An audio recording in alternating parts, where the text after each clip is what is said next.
The time's come to play here in my garden of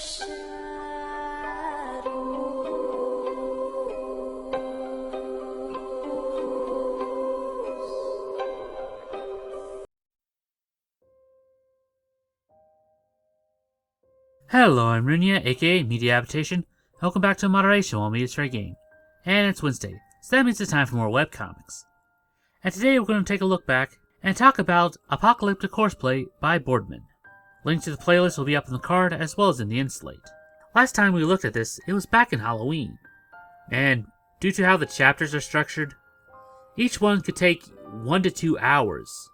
Which means doing the setup for an episode, we get plenty of material for multiple ones. And due to the mandatory overtime we had last year, we did several of them in a row. So that's why it's been a while since we covered it. So again, if you need a refresher course, then please look at the playlist. But the TLDR, a young wannabe reporter, accidentally discovers the 4 horsemen now in retirement. But a group of exorcists follow her work, and try to kill them before they can cause the apocalypse. Our girl gets caught in the crossfire, and Death is reluctant to make a deal with the devil to save her. And that's more or less where we left off. So, let us begin. Benventos no e nostro ofilia no calberos. Grazie, Hermina. Aspecio, que heno tiro sombrero via. Por desgracia, la catina si penchen mancho in esta region? Si. La vetas esta mio buena? La vesta? My apologies, sister. I really don't know any more Spanish. Do you speak English or Italian by chance? Ah, yes. English is fine. We actually didn't understand the first message you sent us. It said you were looking to adopt an orphan? Not exactly. We were looking for an orphan, a Pacific one. We don't know his name. Only that he was born in Beijing and brought into your care sometime in the last 10 years. Oh, I see.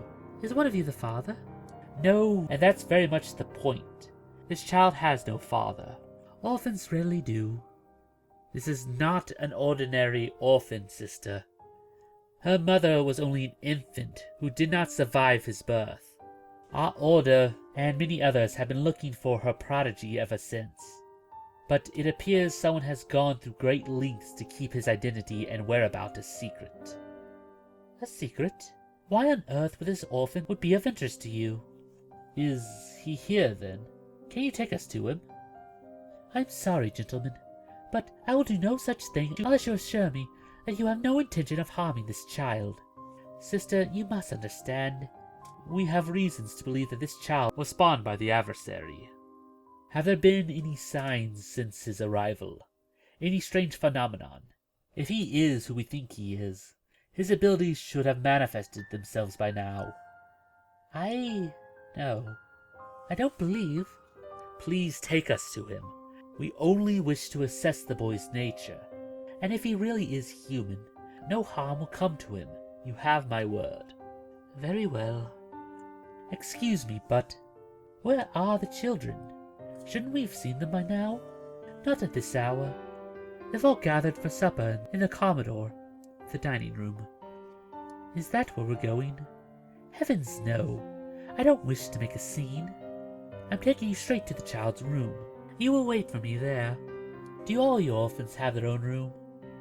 Well, no. Most of them sleep together in the dormitories. Most of them? All of them. All but one. Listen, I have one last favor to ask. Whatever happens, you can't tell anyone about it. The details of our investigation mustn't leave these walls. I assure you they will not. And in fact, neither will you. What is this? Dear Lord, they're all possessed.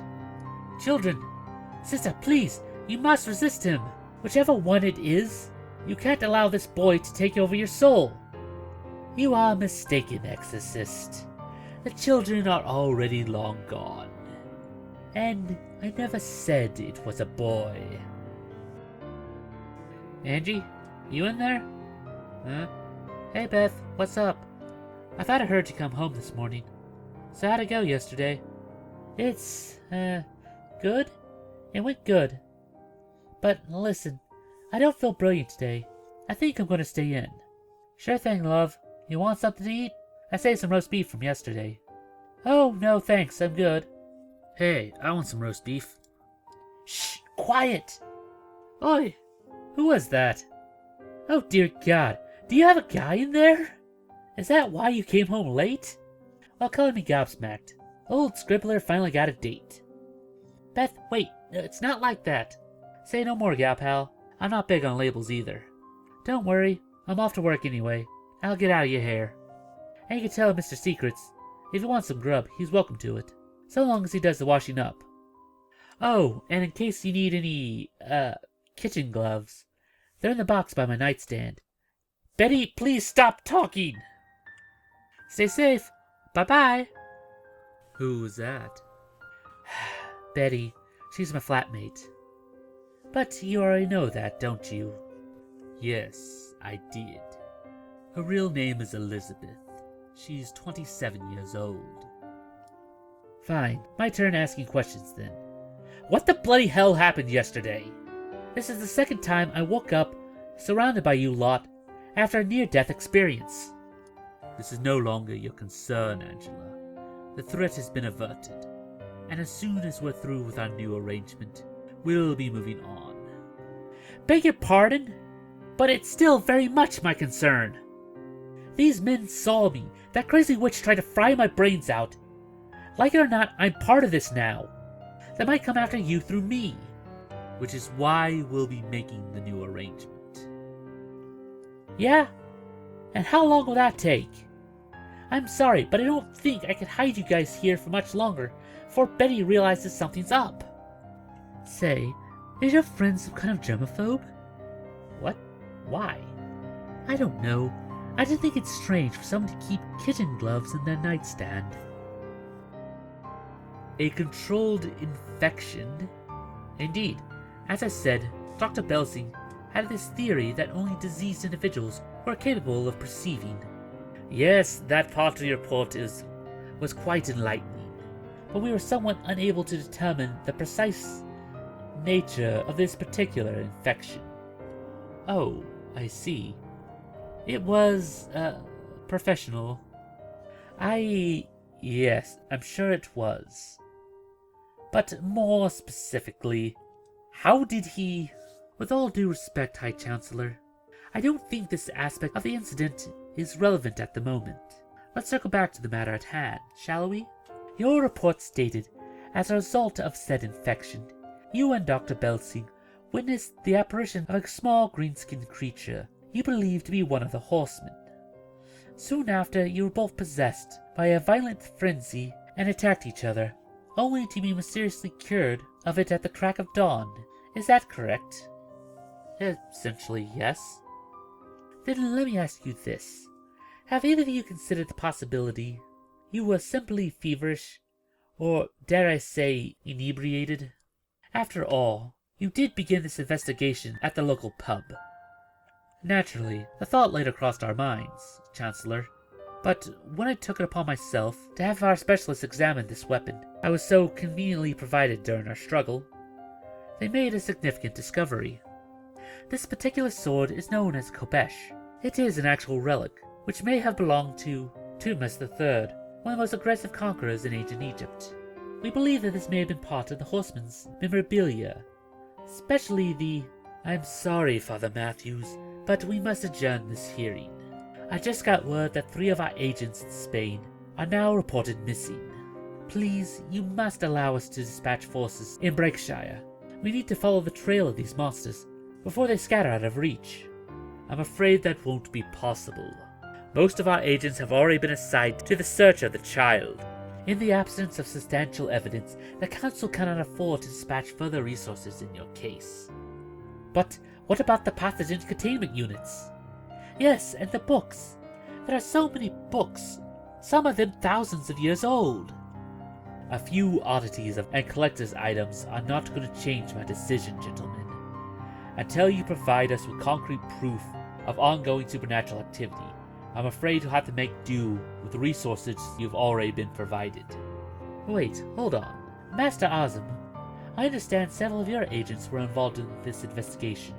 Yes, that is correct. Did any of them return with evidence to support Dr. Belsing and Father Matthew's theories? Evidence? Not to my knowledge, no. And that about does it for this video. If you have any other ideas like seeing made into a video, then please post it down in the comments below, and we'll add it to our next viewer request week. It's now time for the part of the show where we ask you to help us appease the YouTube algorithm by dropping a like, share, or comment.